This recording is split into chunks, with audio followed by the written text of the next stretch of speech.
Okay, namaste and welcome to this joint webinar entitled COVID-19 and EU South Asia Relations by ASEAN Institute of Diplomacy and International Office, AIDA, which is a foreign policy-based think tank in Kathmandu, and also South Asia Democratic Forum, AIDIA-SADF, which is a Brussels-based think tank with its primary focus on various facets of EU-South Asia relationship. So let me briefly introduce our distinguished panel of experts. We have Ambassador Jan Deboutte, who is a former ambassador of Belgium to India, with simultaneous accreditations to Bangladesh, Bhutan, Nepal, Sri Lanka, and the Maldives. He also served as a director of European Affairs at Belgian Ministry of Foreign Affairs. Similarly, we have Dr. Sreeradha Datta. She is the center head and senior fellow of Neighbourhood Studies at Vivekananda International Foundation's New Delhi, India, and also the former director at Maulana Abul Kalam Azad Institute of Asian Studies, Kolkata. She is also the author of many books and over 100 articles, journals. So we have Ambassador Mohan Shrestha, who is the former ambassador of Nepal to France and permanent delegate to UNESCO. Ambassador Shrestha is also the author of a book titled 3 Decades in Diplomacy. And finally, from South Asia Democratic Forum, one of the hosts of this webinar, we have Executive Director Mr. Paulo, Casaca, who is also the former member of the European Parliament. So we know that in order to combat this global pandemic, we need to have like intense global coordinations.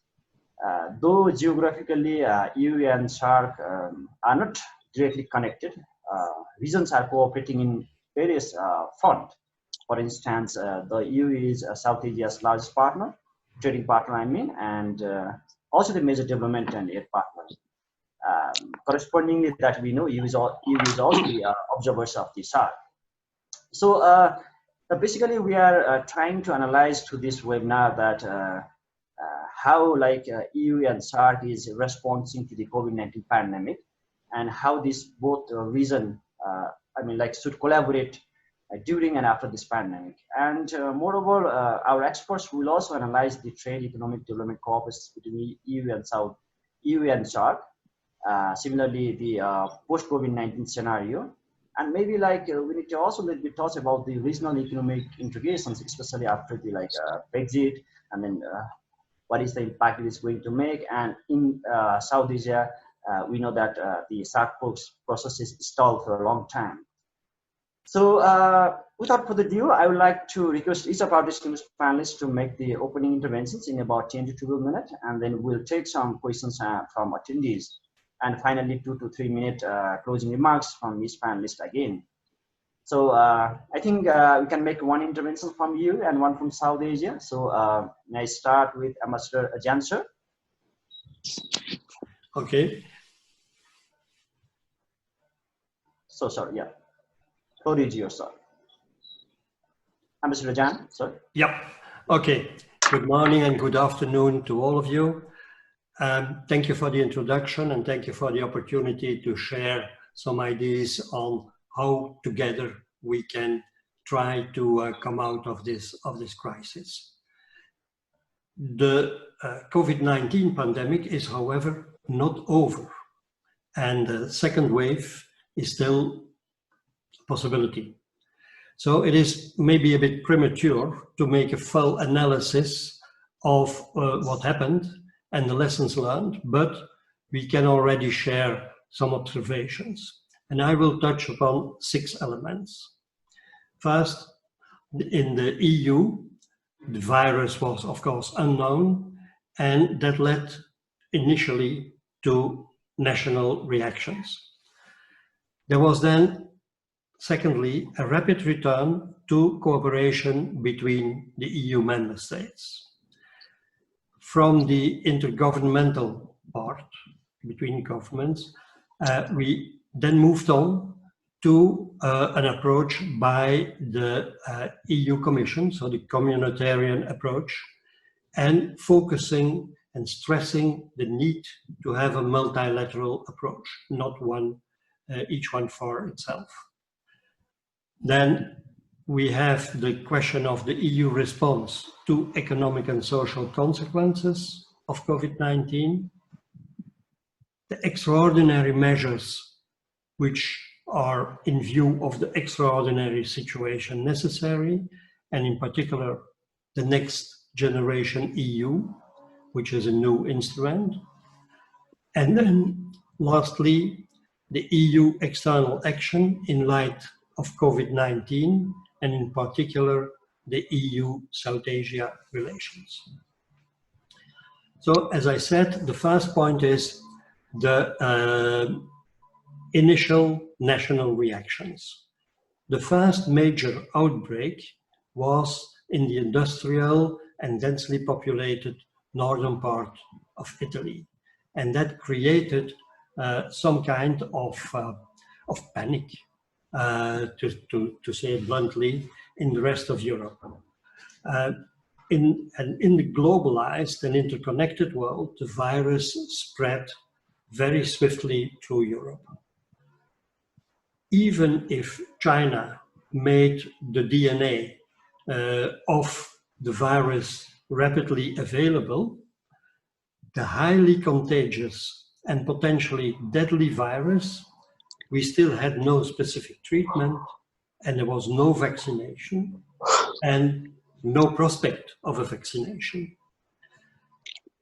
That was one challenge. A second challenge was the fact that within the European Union, the health policy remains an exclusive national competence, and it is not within the European Union treaties. So the measures taken to protect the citizens and to mitigate the outbreak were thus, to a very large extent, also national. And since there were huge differences in timing and in intensity of the outbreak, and thus also important differences in national reactions, this led to a patchwork of different measures within states and between the member states of the European Union. And I add that nationalist policies and Brexit have in the beginning even reinforced this kind of behavior. Some national health systems were seriously at risk of collapse, of breakdown. First point, national reactions. Secondly, very rapidly, cooperation between European countries was re-established. In the scientific field, there was the work of the European Centre for Disease Prevention and Control, that's a European Union body based in Stockholm. And already in March, under the chairmanship of the President of the Commission herself, Mrs. von der Leyen, there was a committee created, of a European team rather, of scientists, of experts, to come up with coordinated measures that all of Europe could follow. And in the humanitarian field, neighboring countries took in intensive care patients from another country, and joint repatriation flights were organized. So there we were already in the intergovernmental level. Then we move on to the communitarian field. So the beginning were national reactions. It was clear that this global pandemic needs a global reaction. And 2 days ago, Commissioner Urpilainen stated the answers to the shared challenges will come from international cooperation, multilateralism, and partnerships. And already in March, the European Commission stepped in to stop. This is not COVID-19 starting. Already in March, the European Commission stepped in to stop the competition between EU member states in procuring protecting medical equipment. And in view of the scarcity and the competition on the global markets, the first ever European stockpile of medical equipment, such as ventilators, masks, and lab supplies, was created.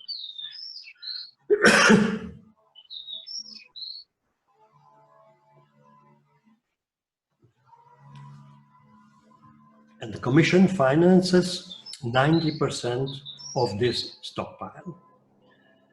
On a global level, multilateral policy was applied together with the United Nations. On the 4th of May, a global coronavirus response pledge was started to reach sufficient pledges for universal access to affordable coronavirus vaccine. At this stage, the pledges are almost 10 billion euro, so that is well beyond the target of 7.5 billion. And I checked yesterday the participation of member states from South Asia. There is, as far as I could see yesterday, just one member state who is participating. Fourth, the economic and social fallout of the COVID-19 crisis will be painful and will be felt over a long time. And it is estimated that in the second quarter of 2020, EU GDP will drop by 15%. And the overall drop for the year 2020 may be up to 7%, if there is no second wave coming. If there is a second wave, then the estimate is somewhere around a drop of 16%. These are unprecedented magnitudes, dear friends, and they called us for extraordinary and unprecedented measures. At the same time, the European Union is working on its EU multi-annual financial framework for the time frame 21 to 27. It's always a framework of 7 years. And that was already under preparation and negotiation before the beginning of the COVID-19 crisis. And obviously, this will now be influenced by the reaction to the crisis. An agreement is sought there for 1,100 billion euro framework for the coming 7 years, that is. And this will be one of the financial resources to implement the Green Deal, which is supporting the transition of the EU to a fair and prosperous society that responds to the challenges posed by climate change and environmental degradation. So the quality of life of current and future generations will be improved, and it will also eliminate one of the underlying reasons of the more frequent virus outbreaks. So this is really an important element, the Green Deal, in the long term. But of course, in the long term, as we all know, what happens in the long term. So extraordinary measures are taken at many levels. There is the support to mitigate unemployment risks in an emergency. Together, the Commission and the European Investment Bank, a new instrument for temporary reinforcement, the Next Generation EU. It is still a proposal, there are still discussions going on for an amount of 750 billion euros, 500 in grants and 250 in loans. These are mind-boggling figures, of course. What does that mean for the international cooperation? In the MFF, the Multi-Annual Financial Framework, an amount of 132 billion euros is foreseen for external action.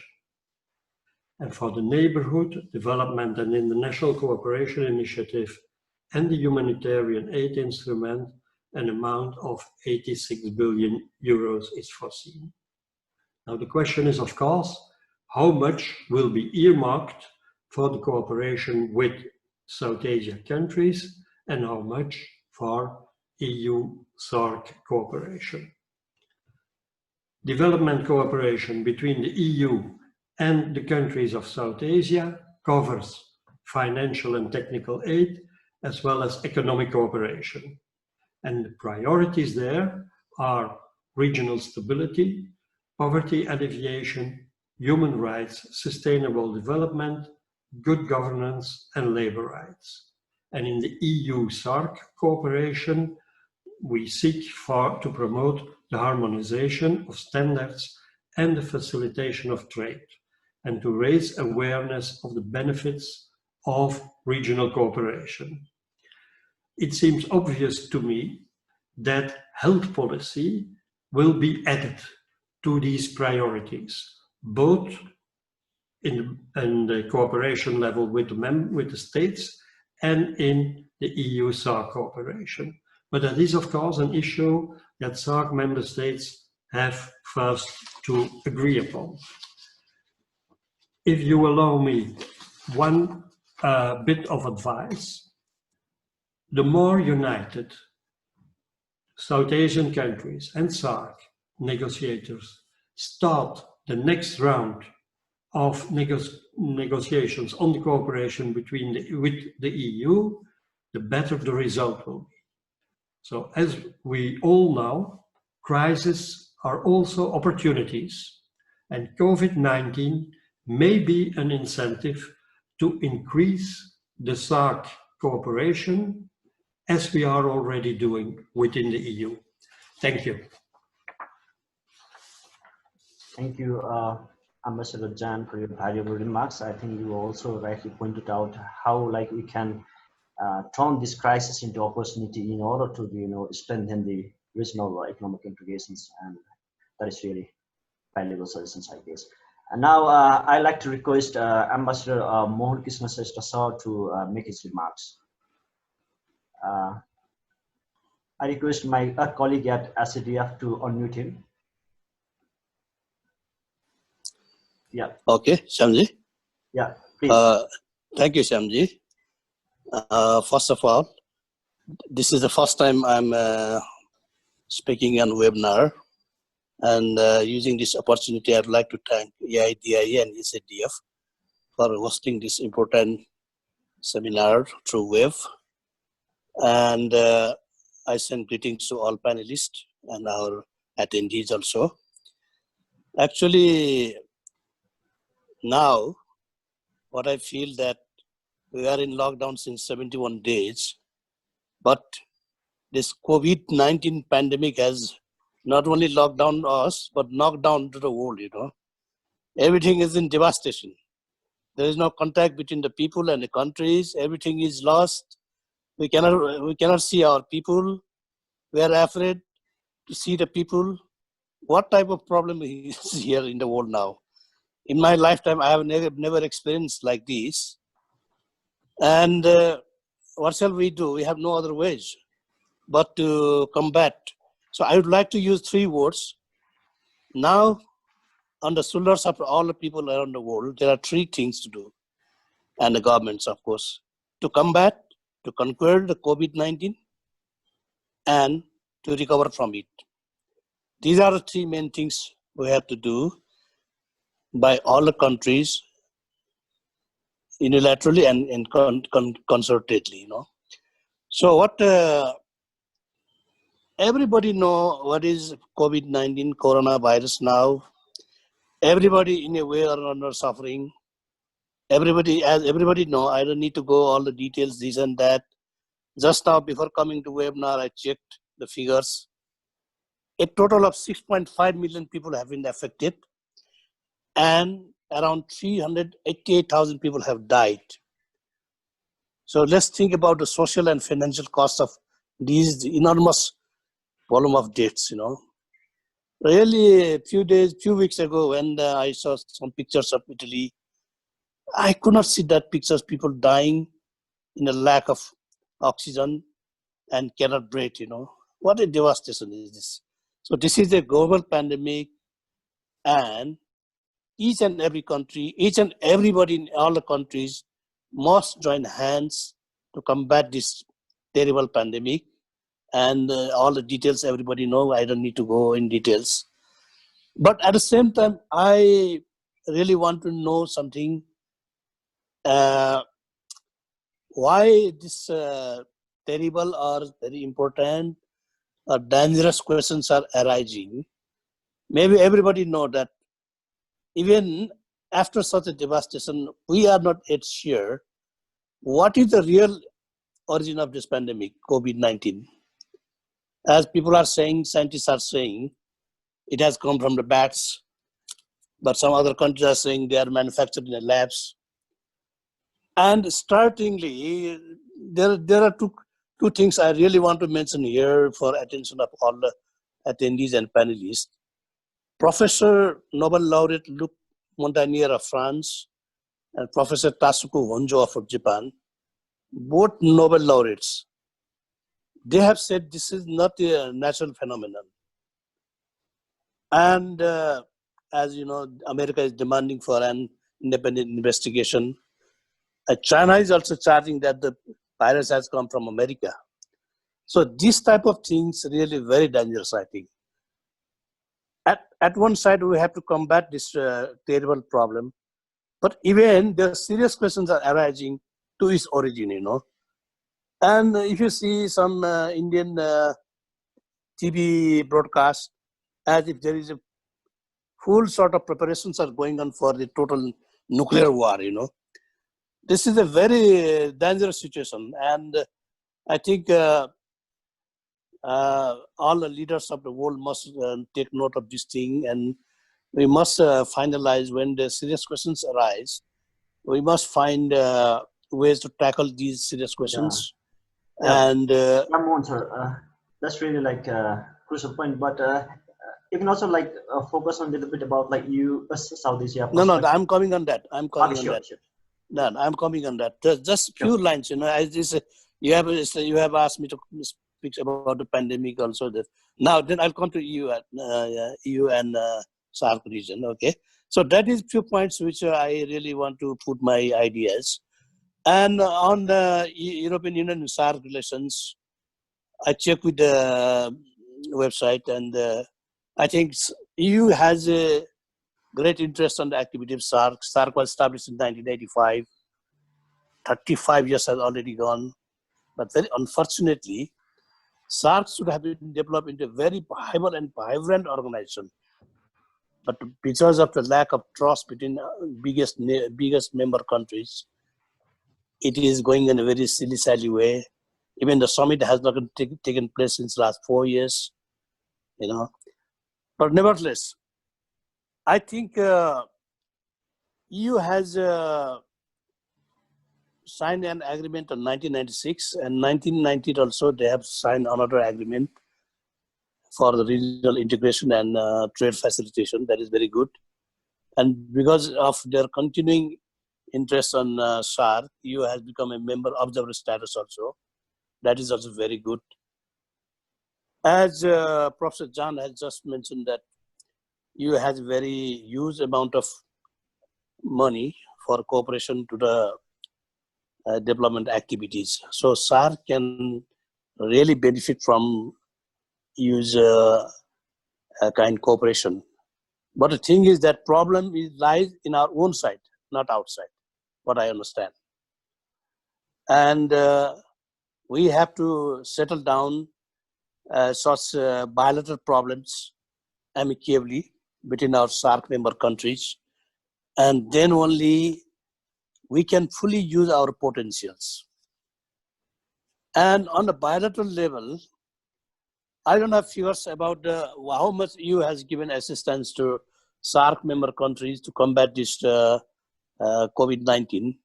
But some time ago, there was news that EU has given 9 billion rupees to our government to combat COVID-19. That is a huge amount in terms of our economy, and we must thank EU for this kind of assistance. And among the SAARC countries also, Indian Prime Minister some time ago has announced a mutual fund and donated $10 million among the SAARC countries to fight this pandemic. And our government has also donated about 10 million rupees or something like that. I hope other member countries also have contributed. some amounts. This is really good effort of the SARC member countries to combat with this pandemic. But again, there are news that they have collected the money, but they don't know how to use it. They have not made any operational manual or action plan also. That is very bad, you know. When COVID is killing thousands of people every day, but we are confused here how to combat it, you know. This is very bad. And SARC as a organization, it has a great potential for economic development and regional integration efforts. But very sad fact is that SARC has not grown to its full potential. The lackadaisical attitude of member countries has really taken toll on SARC. And in several other forums also, when there was a chance, I have asked the presenters from India, professors, ambassadors, you know, there must be dialogue between India and Pakistan to make SARC alive, you know. If you don't want to talk with somebody, you cannot change your neighbor also, you see. Dialogue is essential to solve any problem. Dialogue can solve any problem, you know. Dialogue on good faith. And they say this and that, terrorist activities, this and that, you know. Yeah. So regarding this EU and SARC relations, well, Nepal's economy is not that big, but there is good trade prospect for Nepal also, as EU has given duty-free access to the goods producers of SARC member countries. This is really big occasion, good opportunity for us, SARC member countries. But we must be able by ourselves. All the countries must produce good quality goods to penetrate the EU countries. There are 27 EU member countries. It's a huge market, sophisticated market, and high value markets. When I served in France, I knew the potential of France for Nepal. But always, as I said in the beginning, problem lies within ourselves, not in other countries or other regions. Because the politics everywhere, and politics has taken a big toll in every part of the world, in our country also. So economy is only comes second, third, fourth position. Politics is everywhere. How can we survive? We cannot develop only by politics. Political parties, political leaders should play their roles. But economics should go on the private hands, private parties. So I see in coming days, SARC member countries have a very good opportunity, not only in health activities like now to combat the pandemic, but also in many other sectors, and the bilateral level and the multilateral at the SARC EU countries. So this is some stray ideas. Actually, I'm not expert on SARC, neither SARC nor EU, but anyhow, whatever I have idea, I have shared with you. But SARC is in a very vibrant region. We have a lot of natural resources, people resources. This is a very vibrant region. If someday we are blessed by the big, good leadership, effective leadership, and our member countries could join hands for development, it will bring a tremendous opportunity for us to better relations with the EU and other parts of the world. So with these few words, I say thank you to the organizers once again. Bye. Okay. Thank you very much, sir. Forwarding your perspective from the practical experiences is really helpful to understand the issue. Now, I'd like to request Dr. Sreeradha madam, because as being a host, maybe Paulo sir can put the remarks at last. Paulo sir, is that fine? Can I go with Dr. Sreeradha madam? Yeah. Now I'd like to request Sreeradha madam to make a presentation.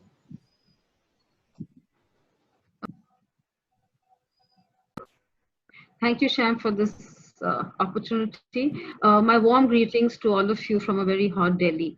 I just wanted to add that I have a very weak Wi-Fi for some odd reason today, so the video goes off. Please excuse me, but I'm certainly here, and I'll try and share some of my thoughts on this particular aspect, which I think is certainly very important, and I just flag the main issues. I think firstly I would like to thank also Ambassador Jan for sharing the status in EU and the kind of measures that was undertaken and the kind of funds that they have. I think it's really in a stage where right now in South Asia or India we are hardly able to actually even understand how deep the impact of COVID will be. We've just heard Ambassador Shrestha talk about the public health issues, the human losses that we've had, but even that, of course, is there, and I think that's something that all of us, and in India, Bangladesh, and Pakistan, is struggling with it even today. There are huge spikes going on, and it's not a situation which is under control or something that we can be assured about. But at the other level, I think the economic situation in the region, especially for India, has been very, very deeply affected. And I would like to, discuss that a bit because we really don't see how, how it's going to be unfolding. It's really too early to predict. And I think it's going to take years for us to settle down and come to this whole kind of a position. But at the same time, I think my main broad ideas about here is like, let's try and understand what South Asia actually was. Just 3 months ago, perhaps. South Asia had two of the fastest growing states in the region, which is Bangladesh and India, and Nepal was one of the, again, the fastest growing region in the state. And they're not only characterized by huge economic growth rates, but also large emerging market. And this is one of the basic underlying premise that I actually argue from where I'm saying that South Asia has a demographic dividend, which is very, very difficult to overlook. And in fact, if you see also in a very unfortunate way, the kind of pandemic fatalities that has occurred in South Asia, we say that demographic dividend has actually paid us off to a certain extent. But even that apart, I think there's a study by IMF which actually talked about how this demographic, younger demography in the South Asian context would be able to actually is in a position to contribute to 1/3 of the global growth by 2040. And I think that's really a large chunk that we are discussing here. And these are the two main premises. But my third premise on which I'm going to argue for India, for South Asia and EU, greater engagement is on the basis of the fact that South Asia has understood the difficulties of having its economy being very, very dependent on a particular Asian dragon. And of course, the pun is intended here. And despite the fact that China is India's largest trade partner and also with many of the other South Asian countries, there is at this point of time a sense of introspection that's taking about the growing unbridled presence it has. And we know about the Sri Lankan experience, there are other experiences too, while certainly Bangladesh and India and Nepal has managed the relationship very well. But again, we've seen how Pakistan and Sri Lanka are certainly struggling with it. On basis of this, let me come back to how I see the EU's presence in South Asia. And I think that's what the main essence of today's meeting was. And I'm really glad to be listening to all of you. We've seen that EU has at a bilateral level has very good relationship with all the states, and also at a larger multilateral level, which is with the SAARC, and many of those issues have been flagged just now. But for me, the way I see it, EU's presence has, of course, been in an economic cooperative format, but somehow the political presence has never been very well defined. And I think given the fact of how I see the economies unfolding, this is probably a good time for it to recalibrate how South Asia and EU can actually reorganize the relationship a little bit. And, if you see in the post-COVID phase, we of course, something that's been highlighted in terms of how each of the countries, whether in terms of the huge remittance, which is not, it's going to be stalled right now, in terms of how the tourism industry, which is so core to many of us, is again stalled for a while. And of course, there's several other fiscal and monetary issues that all of us are grappling with. So it is at this point of time that South Asian and EU, I think, and also we have understood that in South Asia, many of our economies have grown through investment in infrastructure, agriculture, manufacturing. This is certainly going to slow down. And I would actually urge to see areas in, how we can able to grapple with these black spots that I find is going to become blacker by the time. And I think there are very, very severe consequences of COVID, which is going to occur in all of our countries, all of our states in the region. And I think we need to examine how that we be able to, with cooperation of others, able to recalibrate and, shall I say, face the challenges to whatever extent. There is, of course, as I mentioned, the domestic and the external debt, which is going to be very high, given the fact of, the way the economies are going to be very, very deeply affected. For long, we've seen that EU has had economic cooperation forms of assistance. And that is something that I think South Asia would want to engage with far more closely. There is a lot of, work which has gone on in the past, but I think some needs to be, understood and actually redefined. And also, I think we need to discover the niche area and see exactly what is hurting us most, how EU can come in there. And I think one of the core areas which has been always the expertise of EU has been historically its technical expertise and its development assistance. And again, I think that what Ambassador Jan mentioned, that there is some, they will also in the months to come be able to figure out what is the level and what is the extent that can be done. But I think in terms of now developing, renewable energy projects, we'll have to also re-examine how smart cities need to be developed in the South Asia region. I think the lessons from COVID is very clear. We really need to re-examine our livelihood programs here and also re-examine the way this very crazy urbanization has taken place, mainly in cities like India and Bangladesh and also Pakistan. I think that is where EU's technical assistance comes in very handy, because this is something that they've been able to do excellently well. And I think we would really gain and, seek EU's also, as I mentioned, the technology transfer. That's something that, again, we've seen how many countries, as the Western, the extra regional powers have held South Asia almost to a hostage, I would say. And that's something which is going to be increasingly relevant to India and other South Asian neighborhood. But my core argument here is that though I think EU and South Asia need to really recalibrate and redefine the strategic partnership. I'm also aware of the fact that this whole area of strategy and political relations is very clubbed in South Asia. There's too much going on there. But at the same time, I think there is space here. I mean, I would certainly think there's space here for EU to be brought in a far more defined manner. And, I think the whole region is a little upset about the way the US and the China trade wars have happened, how both of them have disregarded multilateral dialogue, their protectionist trade policies, all of this, and including, the climate change issues, all of this has a very deep impact on every single country in South Asia. And I think this is where we need to kind of refocus and find the core and niche area with the EU. Also, the other aspect, and I think there was a slight mention of that, about the connectivity projects, which again EU has part of in terms of the larger framework. India, of course, will be here to stay. There are things that many of us are grappling with. Some from the point of some international funds and monetary fiscal issues, but these are some things that we have to deal with. But India has embarked on its own connectivity corridor in the region, as well as in the third-party countries like the Asia-Africa Growth Corridor. And this is again something that we are doing in collaboration with other powers. And I really strongly believe that this is somewhere where you can come in very strongly. I'm aware that the EU strategy has something of a broader framework, which is called about connecting Europe and Asia. And here I would actually say if it's possible to have interoperable transport systems and digital networks, which is something that, again, the region is certainly in need of. India, of course, cannot match China's financial muscle in terms of any of the connectivity projects. So again, one would see a collaborative framework coming about here. And I think, as I mentioned, while the extra regional powers here, EU support here would be very, very required and needed. There is also, when I'm talking about the geostrategy, there's also the point of the Western Indian Ocean, where again, we've seen how, EU has a certain interest, and where India also, the, Indian Ocean and the Rim Islands has been able to kind of play a little leadership undertone there.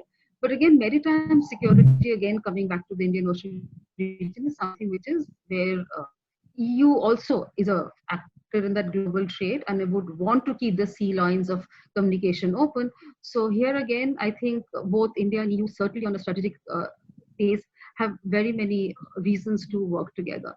Also, while Indian Ocean, we know that India and EU have been working closely, and there has been that Indian Ocean Naval Symposium, where EU's blue growth strategy and India's blue economic plan, and there's been kind of convergence. I'm also aware of the fact that while there are many such broad frameworks available, there is very little to show for in terms of actual implementation. And I think last there was a 2016 forum when there was many of these large issues were discussed. But I think we right now need to hone down some of the niche core areas and actually understand where each of other can in the next 6 months. I mean, have an immediate broad framework in the next 6 months to 1 year and a longer framework, and find out areas. And I think managing public health and optimizing our available resources is a imperative need of the day. We just cannot ignore that. We just have to take that. And I think there are many lessons to be learned from this pandemic that has happened globally, as well as the way EU has been able to, in the past or even now, been able to manage and overcome some of it. And I think these are, good practices that we need to learn. And we've seen again over the years how EU has supported a very rule-based order in the South Asian context in terms of their trade policies. And I think that's something benefited us. Democratic norms and things are something that in South Asia we really need to strengthen. And these are, I think, together working to safeguard and preserve multilateralism, and also work together towards, developing, I think, deeper global commons through these multilateral platforms is something that we both sides value. And I think that's something that we need to work on together. The other aspect, and not necessarily just for COVID, I would actually say the refugee crisis in South Asia, which is very severe, very deep. We've seen a lot of our countries grappling with in domestic, in the internal displacement population, as well as cross-border refugee crisis.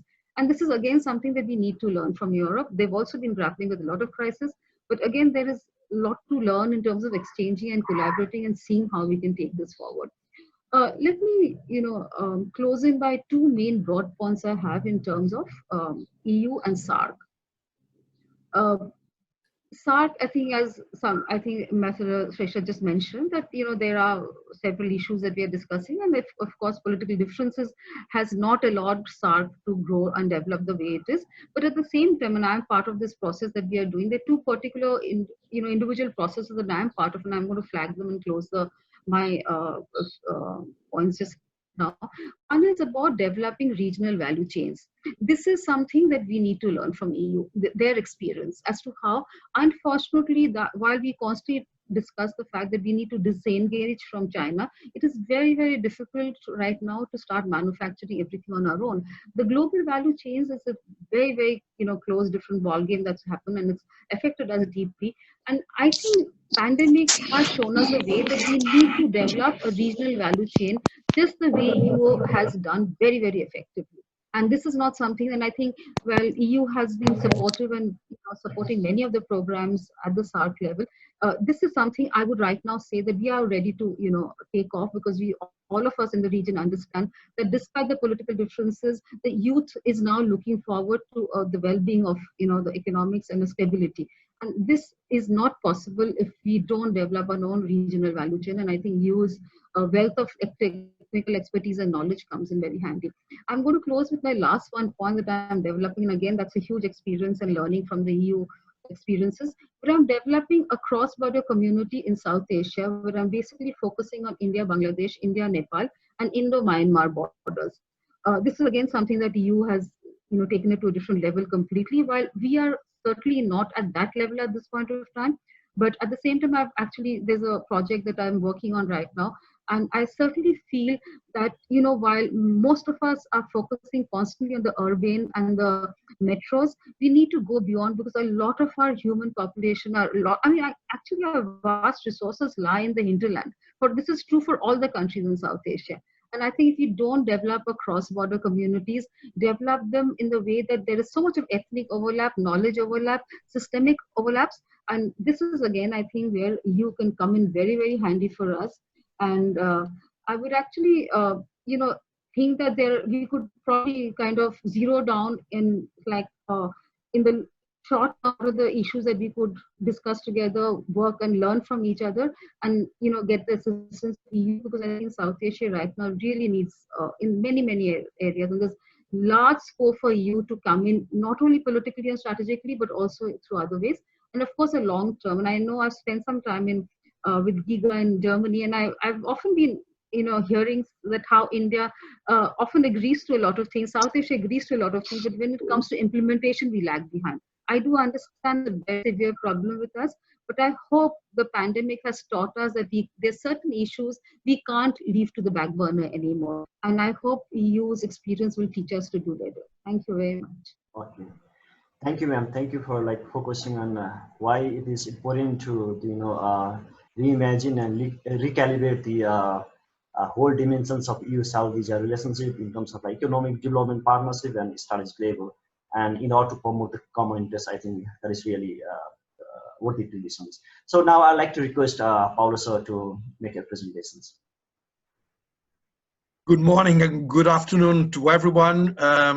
It was really a very good thought of the Asian Institute of Diplomacy and International Affairs to challenge us to cooperate and to make such a discussion. I am very grateful to you. I think this is a very good initiative. And we did have very good contributions so far. I would like to thank very much Ambassador Mohan Shrestha, as well as Dr. Sreeradha Datta for their very keen and timely remarks. And of course, to Ambassador Deboutte, we are very honored to have you here. And Ambassador Deboutte, he really presented in a very complete and thorough way what has been the European Union stance and evolution on the issue. And he really made very clear the whole of the issue, and he ended his remarks, and I would like to really get my own remarks with his last remark on the need for SARC to have a specific and clear point, negotiated point, when it will come to the European Union for negotiations on the future of how should we cooperate to face the sanitary challenges like this pandemic. I think that perhaps one of the main lessons of the European Union creation was exactly what Jean Monnet used to call the policy of doing small and concrete steps. And from this point of view, I think SARC did emerge from years of lethargy exactly with the virus. There was a summit promoted by Prime Minister Modi that managed to keep people, every country on board, and that managed to get an initial response, medical response to the challenge. And I think this is very positive. And I think this is exactly what has to be continued in a second phase, which is going to be how can we now reconstruct our economy? How can we give again trust? How can we build our future together? Well, secondly, I would like to, regarding the remarks of Ambassador Shrestha, I would like to say that, well, there is an agreement already in the international community, mostly reached through a proposal that was made by European countries for an inquiry on the whole of this issue, to try to make all things clearer and to try to go over many of the doubts that you just presented. I think it is absolutely essential. I think that we must find again trust in international in the international architecture, because the future has to be built on a multilateral basis. It cannot be done on nobody specific points of view. It has to be done on a multilateral basis, but it must be a trustworthy basis where these questions should not be arising. And my second remark on the following this one regarding the international architecture of cooperation is exactly towards the position of the health authorities of India that was exactly simultaneous with this now fully discredited so-called study that was published in Lancet regarding the most well-known medicine that has been around for 70 years and has been used for millions of people, hydrochloroquine. And the very same day that this study that is now quite clearly a fraud was launched, the Indian authorities said that this substance should be used prophylactically. And unfortunately, the international press did not give much cover to this position of the Indian health authorities. But the reality is that some weeks after, we are coming to the fact that the Indian authorities were right on their decision, and they have been acting carefully. They have been acting on the basis of real science and not of shaky publicity. And I think this is a very positive note that we should be aware of. We should congratulate. I would like to give my full congratulations to the health authorities of India to have had the courage to do the right thing at the right moment. And I would like to see this example to fructify and people all over the world to come to terms with this reality. And so what do I think? I think that, you know, we have to find back our trust in the international system. And one of the main elements of this trust is that for decades, you know, it was very obviously very consensual that we need to have a global sanitary requirements applied all over the world. That this sanitation is actually the #1 tool to face all these sorts of contagious epidemics. As we know, it's now standard all over the world. You know, the first thing you have to do, well, wash your hands. You know, it's really very basic, but sometimes it's not so obvious to do. And this was exactly the spirit of Prime Minister Modi when just after he assumed power, you know, he made this National Day speech that was that really was a landmark, because the main issue he addressed was the issue of toilets, and this would be considered to be inconvenient. But no, he was absolutely right. That was absolutely the thing to be done. And I think this spirit and this landmark, this frankness should persist. And this should be the #1 measure, I think, that we should agree on. And the European Union should see, together with SAARC, that to make such an effort all over the world and to help those countries that need really to make a very important step forward in terms of sanitation should be supported. And this is not really a favor that ones are making to the others. No, it is a common interest, because the day you know, pandemics are spreading, they will. It's nearly impossible to prevent them to affect everyone. So it is on everyone's interest to cooperate on such a program. I think that the basis of this program has actually to be sanitation. There is no doubt about that. And the European Union capacity to understand that it should now make a big effort internally to respond to the crisis should also be coupled with a step to the world. Make such a step for this big challenge to be answered. And of course, I would say that education, basic education, goes hand in hand with sanitation. You know, people have to know the basics of education.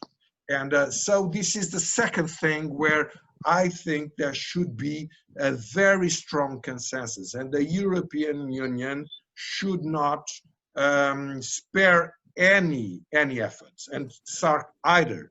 Actually, one of the things that from the start of the launching of SADF that struck me very, very much, you know, we made some field work, inquiry field work in Nepal and Bangladesh. One of these things was that people are aware that education is the key. Actually, education was elected the key factor for progress by, you know, random inquiries that we that we did both in Bangladesh and in Nepal. No, more than any other thing, you know, sometimes people would say, well, you know, people in South Asia are only thinking in religious terms or in any other specific term. No, it's not true. No, people are conscious that education is the key. And so if people are conscious, now we just have to take this, you know, take this attention of the people and to couple it with concrete proposals and to make it really the most important issues that are in front of us. And of course, well, we have things of much more complex things in front of us, but I think that if we would stick and we would start by answering to these specific issues, we would go very, very far. This would strengthen a lot our common resolve to face all challenges. This would create trust in the international community that is now lacking very much. And as my initial remarks, I would stay here and I will be glad to participate in the debate and to answer to all the questions that will be raised. Thank you very much. Thank you, Paulo, sir, for raising some of the, like, you know, practical and then, you know, issues in the public domain, you know, really, which we need to address. So we have some questions here in our chat box. Maybe you can also see, look at our chat box, but at the same time, I'll also edit it out, okay? So there is one questions from Thomas from SADF. We want to ask that why there is only, like, you know, cooperation is limited within the financial aid, not extended beyond that. Maybe, like, most of our panelists has, like, already, you know, agreed that EU and South Asia relationship is not only limited to the financial aid and stuff, but there are, you know, we have very multifaceted relationship, be it in economy, be it in, like, strategic partnership. But maybe you can add something to it. And there is another question from the Siegfried Wolf, Director of Research, South Asian Democratic Forum. I'd like to read it out. Maybe you can also see it in your chat box. By observing the ongoing Chinese intrusion into Indian territory, the latest PLA exercise in Tibet to train attacks behind enemy lines, its military actions in South China Sea, like the sinking of the Vietnamese vessels, it becomes clear that the addressing of the social and economic impact of coronavirus pandemic is not the top priority of the Chinese leadership. Instead, it is obvious that it will exploit the situation to push its national, especially territorial interest against the neighbors and to continue building up the international posture. So how can EU and South Asia could address this challenge together? So we have only two questions until now. maybe like we can have a very brief response to two of these questions. Can I start from Mr. Jayan? Thank you. Thank you. That's quite sure that there is a bigger potential in the EU, South Asia and EU SAARC cooperation. It should not be limited to financial issues, but as I earlier said in my remarks, the priorities include regional stability, poverty alleviation, human rights, sustainable development, good governance and labor rights. So that is already quite extensive. And yes, the potential is definitely there. But to be frank, I arrived in India when I was posted there in September 2007. And at that stage, I was told that the trade and investment agreement between the EU and India, there were just a few small items still lacking, and then it could be signed. And we were already thinking about the date of the signature when there would be the summit between the EU and India. We are in 2020 and the trade agreement is not there yet. And there are still a few minor remarks to be settled. So it is true, the potential is bigger, and I would avoid to blame anyone. It is always a question of trying to come to an agreement, and with blaming, you get nowhere. So both the EU and India in this case, but SAARC in totality also, can do better. And it is in our common interests to do better because we have the same values. We're all in favor of democracy. We're all in favor of socially corrected free market. We're all in favor of human rights. We're all in favor of a number of issues, and in particular, we are in favor of multilateralism.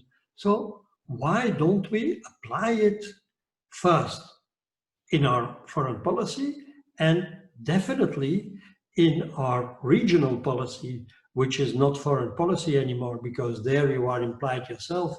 So it is national policy within a regional framework. What we have been doing within the EU for more than 60 years now can be done in other places as well, but it takes small and concrete steps, but also a vision of what can we achieve.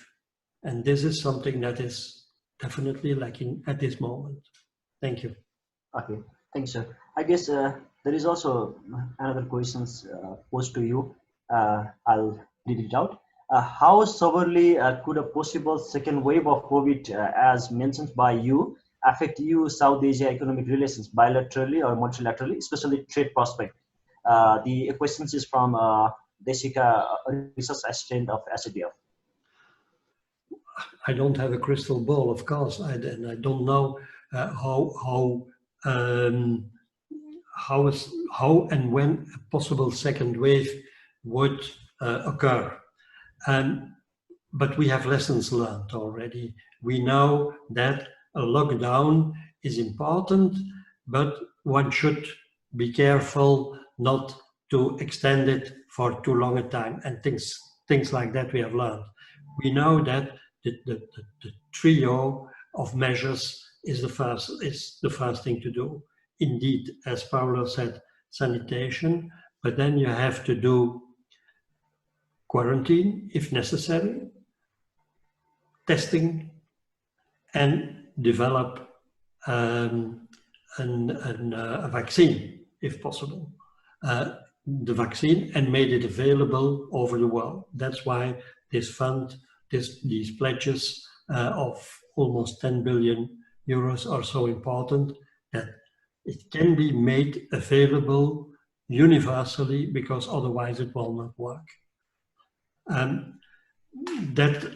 How will it affect EU SAARC trade relations, well, if there is a lockdown, there is no consumption or very little consumption, trade will be stopped, production will stop, and consumption will be stopped. And that will definitely be for some of the companies in Europe, and I'm afraid in South Asia as well, it will be the final straw that will escape them. Okay. Yeah, thank you. Thank you, Ambassador. Ambassador Mohan, sir, do you like to respond very quickly?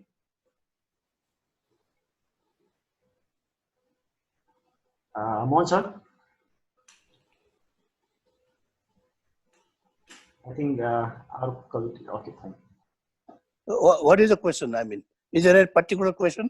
No, not any particular questions posed to you, but like you can add something like why EU and South Asia cooperations could not go beyond the financial aid. No, I told you already. The problem lies in our region, not with EU, because EU is composed of 27 countries, and I have visited almost half of all the EU countries while I was in Paris. Normally, people in EU region, they have a good affection for our people around this area, and it's very unpalatable to note that our regions are, despite a very rich culture, proud history, and abundant natural resources, but and a huge reservoir of talents, SAARC has not developed as it should be. That is very bad. For Nepal also, I think for Nepalese people also, SAARC has aroused a lot of expectations in the beginning, because our former late king also played a very big role, very good role in the SAARC activities. But lately, you know, as I've said, SAARC is not gaining any momentum, you know. And there is another factor coming, BIMSTEC. There are 4 members of BIMSTEC from SAARC countries. So there is some political maneuverings are going on against one country by another country. But what we feel in our country that we are connected by landmass, our neighbors and little distant neighbors. We cannot change neighbors, but we have to love and have affection among all these member countries. And when there are problems, now we are having some problem with India. And talks is the only medium, you know, how we can solve the problem. So this is what we feel. I personally also feel that between friends, between family members, in the society, in the country, talks, amicable talks is the only solution. We have solution of problems. And I think when SAARC is capable of doing good business with EU and with the rest, other member countries of EU, it holds a great promise for us, you know. Nepal is a small country in terms of economy, but there are many other countries also who can benefit from the this kindness of EU as a whole. But we also are hoping that the days will be brightened, days will come when we can do better relations within SAARC region as well as with EU region also. Here, EU ambassador, Madam Ambassador Kodi is a good friend of mine, and sometimes we talk a lot of things, activities about EU countries. So EU is active both on with the bilateral basis and the multilateral basis with SAARC. And on the bilateral also, we are here, they are doing a lot of activities, helping our people in the villages. So EU has a good reputation here. They are doing a lot of activities. And last time I visited their office, they gave me some papers and I read it. There's a lot of for the empowerment of women, for gender equality. These are issues undertaken by EU office here, and it is very good. so they can develop the status of women here. And also, those are the things, gender equality has become a very big issue in our country. So these things, I hope, personally, I hope in the coming days, things will change. Now, this pandemic, first we have to end this pandemic. Thereafter, it will bring a bright future for us also, because those old things which have been crossed now, we have to remake again. Mankind, humans are resilient. They, even now we have problem, but problems will not persist all the time. It will evaporate in some days. And again, now we have a better chance to make new things and develop our economy, develop our society. And in these things, union like European Union, they should always, they are giving a helping hand to us, and we must be thankful to them. As Ambassador John has said, you have a high, big amount of funds to finance activities around the world. And so that is a very big promise for us also. And I personally hope this will be better in future. Thank you. Okay, thank you, sir. Thank you for your response. Now I'd like to request Sreeradha ma'am for your response. This question, very, very briefly if you can. Very briefly, I don't agree that EU and South Asia cooperation is only confined to financial aid. I think there are very many value-based, norm-based ideas that all the countries are working together.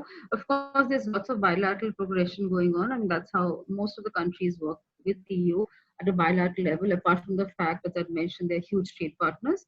But a lot of these issues has just been flagged. I think there are several sectors that we work very closely on. And I think right now, as I said, the pandemic has taught us, has shown us the severe gaps in many of our systems in South Asia. And I think that's exactly where EU's assistance or in support in terms of developing those platforms would be very important. I think public health, education sector, and those are, and of course, as I said, regional value chain, something with the expertise that, US has.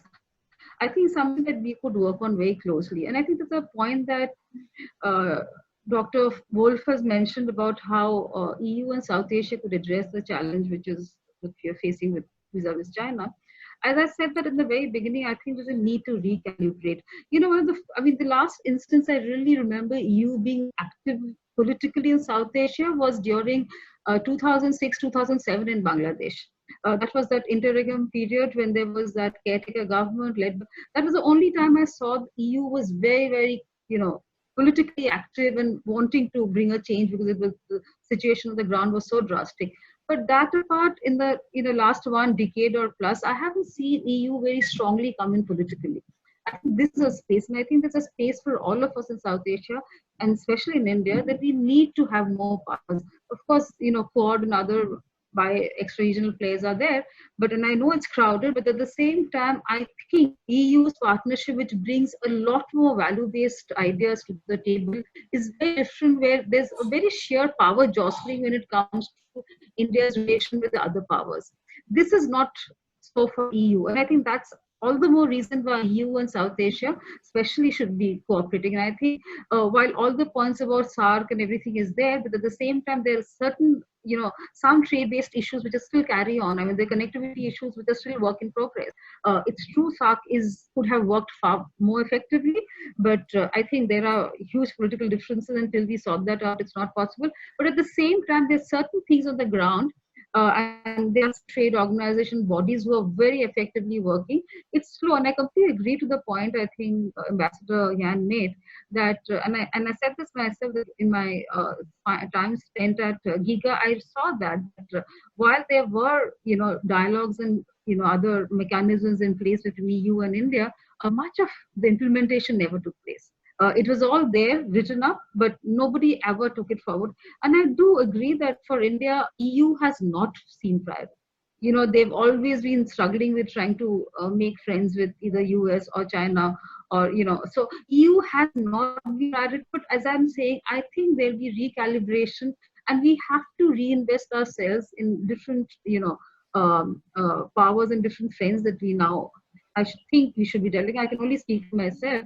EMI, of course, has a different situation and different issues, but I'm aware of the fact that while a broad framework exists, there hasn't much that has taken place on the ground. And sincerely hope, at least on some basic core issues of public health, education, some of which, as I said in my community border project, it's all part of that, is something that we should be able to take forward in the days to come. Incremental steps where we should be able to see a beginning somewhere. Yes. Thank you, ma'am. Thank you. Now I'd like to request Paulo, sir. Before that, there is also one specific questions to you. As you indicated that education and health should be the focus of support, what can be the opportunities for online education between University of Europe and South Asia? I think me myself, like being graduate from the Europe, I think the education cooperation between South Asia and Europe, I mean, like there are ample of opportunity to strengthen the lessons by education cooperation. So, Paulo, sir. Well, thank you very much. I think that really we already made some of the most important points. I would like to say that to thank, well, in the first place, to Professor Tomás Dentinho, to Dr. Siegfried Wolf, and to Jessica Lapata, associated with us for putting all these important questions to our panel. And I would like to say that Ambassador Jan Deboutte, he really stressed the most important point, these long-standing negotiations, never-ending story of an agreement between the European Union and India. This would really be very much welcome if there would be positive development. I think this would help in a lot of dimensions. I think that we have to understand what are the points that are blocking and how to unknot these problems. I have some ideas on this. I think that even some of the issues have to do with the health policies, and I think that this pandemic and these responses might actually highlight and make some clarification on the points that have to be sorted out. But I think that he really made the most important points from the point of view of what would be the most welcome development in the near future. Well, secondly, I would also like to say that the spirit of Ambassador Mohan Shrestha is exactly the spirit that can lead us to a new approach, a dialogue. It was really, as Dr. Siegfried Wolf is pointing out, this was really unfortunate that just in the aftermath of the sanitary crisis, we had this standoff by the Chinese military forces in the Ladakh border with India. We really think it's not very helpful for what we need for a constructive future.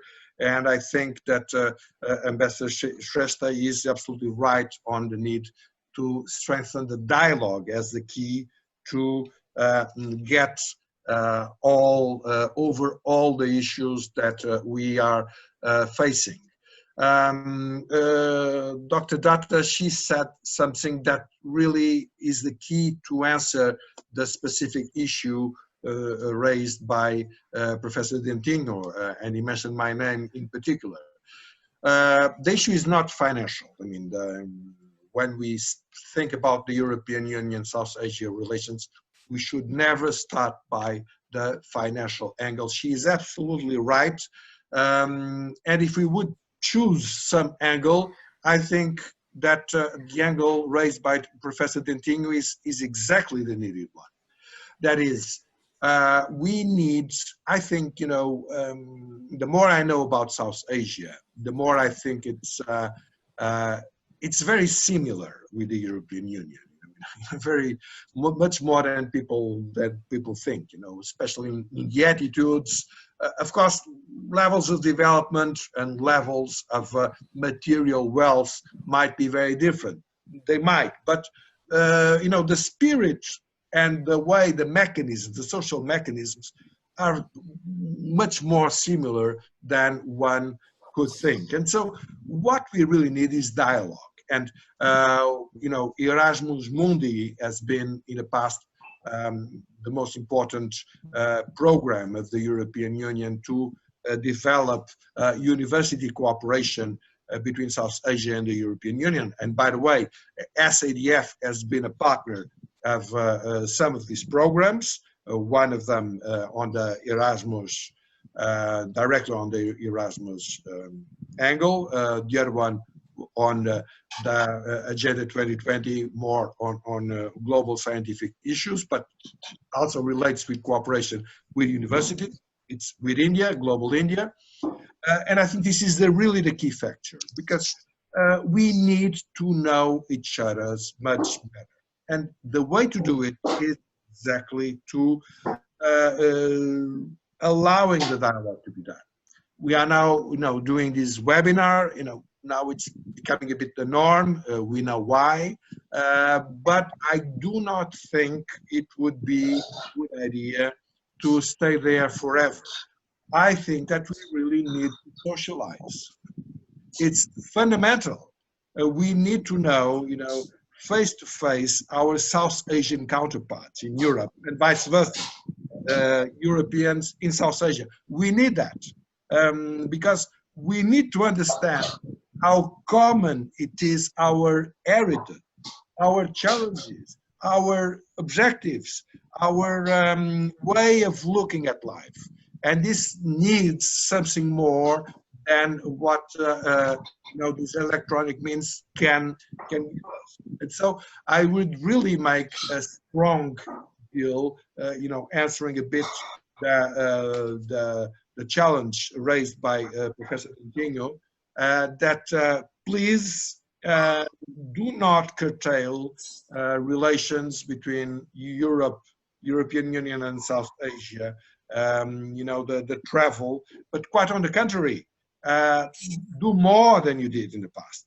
This has been, I mean, I used to say when I was in the European Parliament that Erasmus was the most successful European program ever. Erasmus, because it managed to get, you know, youngsters coming from distant, lost places, regions in the corners of Europe to other parts of Europe, and this changed completely the mindset of Europe. And that's a bit what we need to do between South Asia and the European Union. We need a lot more connection, a lot more knowledge, and starting it by the youth on our education system through the universities is really the idea. We should do more. Erasmus Mundi has been very good, but expand it, not to limit it to just you know, video sort of encounters. This is perhaps the biggest challenge we have in front of us. Thank you. So thank you, sir. Thank you very much. Now I think we are at the end of this virtual conversations. Finally, I'd like to request each of you to make your closing statement in 1 to 2 minutes, if you can. That would be really helpful for us. So can I start from Ambassador Jan?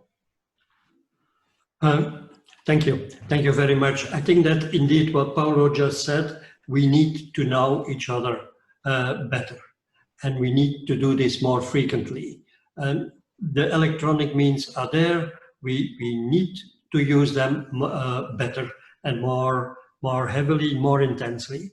But the first thing to do is to know that we have common interests.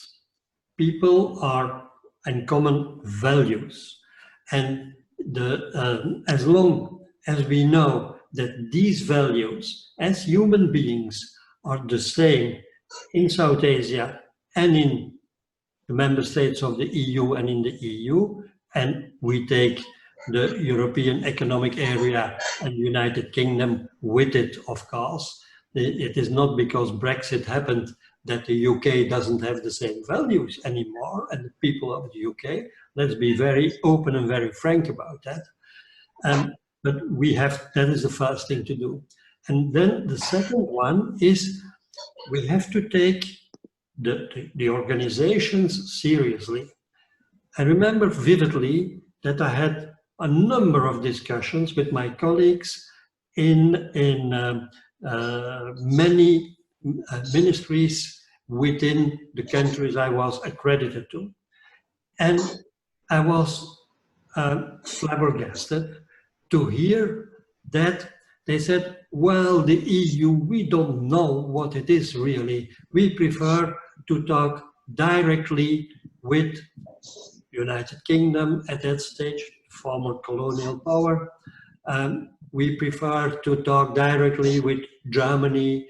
We prefer to talk directly with France, etc.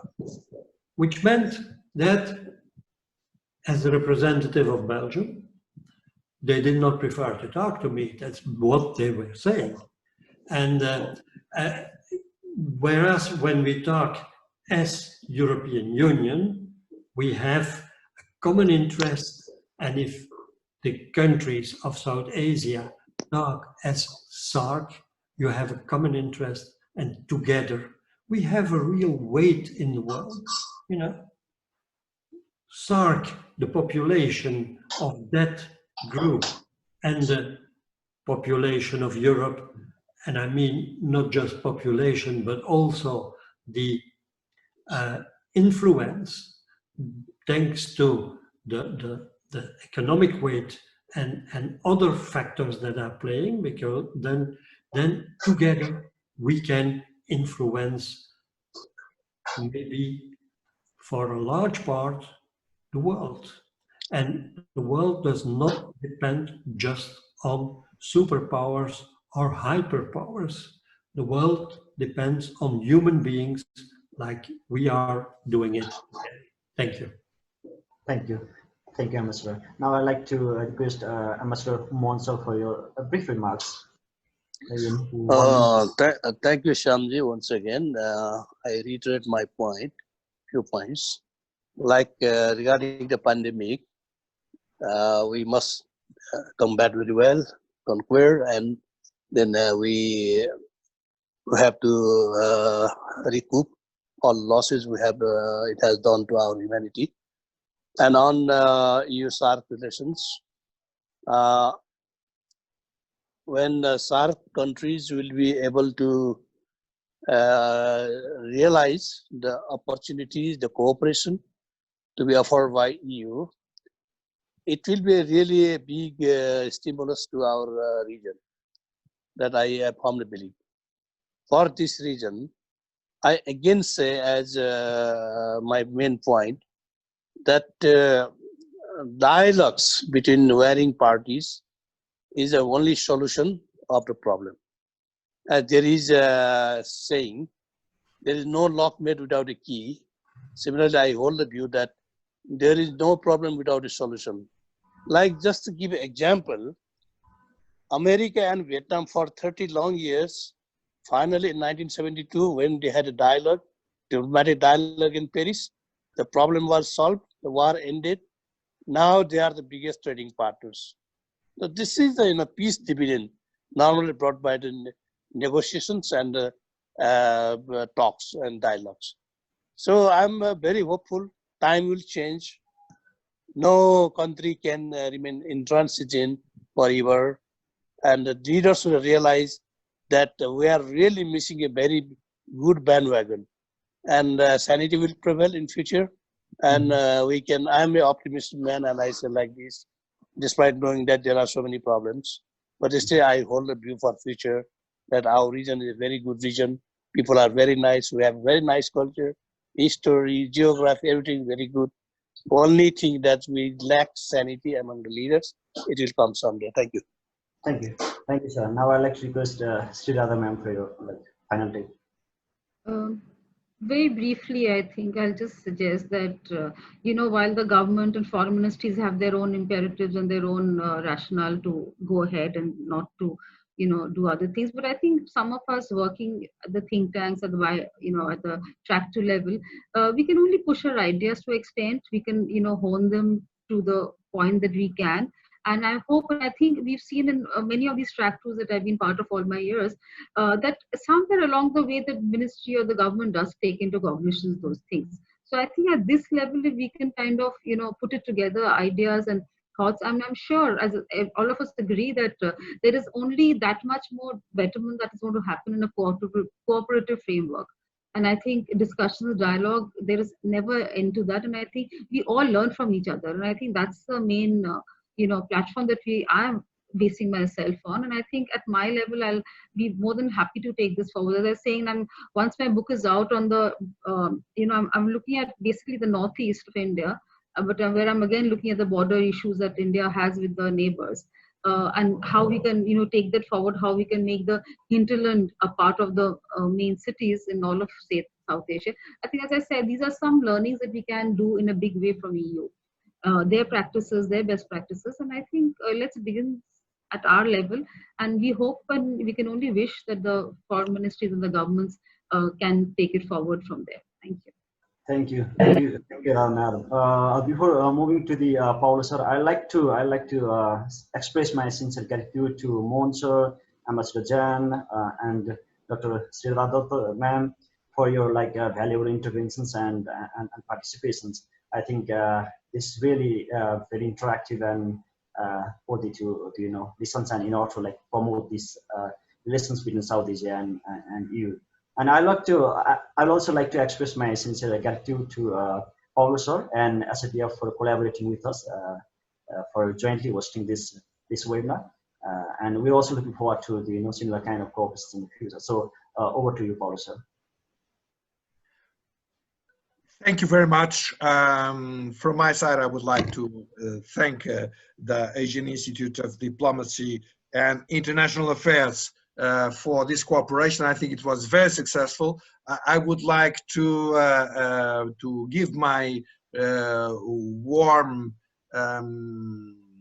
sincere identification of points of view with my colleague speakers, both ambassadors, Jan Deboutte and Mohan, Shrestha, and also with Dr. Datta. I think that you made wonderful points. From my side, I would like to say that I think we came to the point where we have to see that fear is our biggest obstacle. Of course, we should not be temerary. We should not ignore dangers.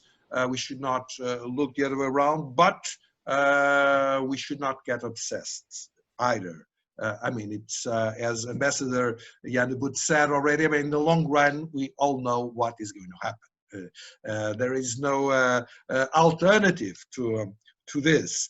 But there is an alternative to what might happen with humanity, what might happen with the new generations, and we must be working on it. And we should not prevent that fear will hinder us to take the attitudes that we have to take.